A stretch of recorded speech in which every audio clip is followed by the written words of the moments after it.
This is a model of how my fire retardant would work in a forest situation.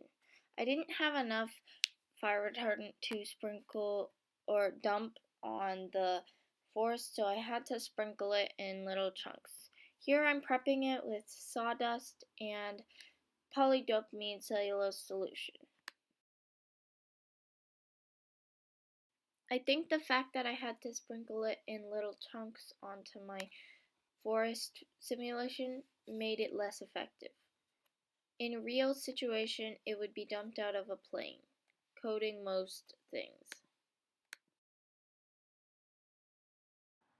Here is the burn test, with the top being the control with seawater and the bottom being my test with polydopamine cellulose solution.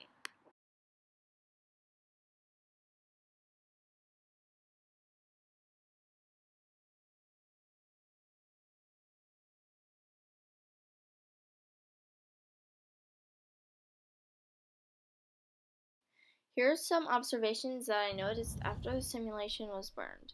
The control on the top had less sawdust than the test on the bottom, which meant that more of it was burned because I put the exact same amount of sawdust on each.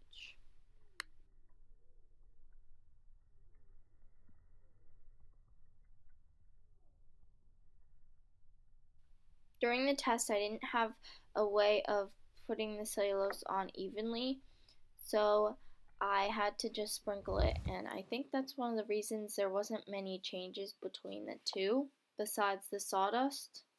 I also noticed that during the fire, it was harder to keep the test fire on the bottom alive while the control fire kept going.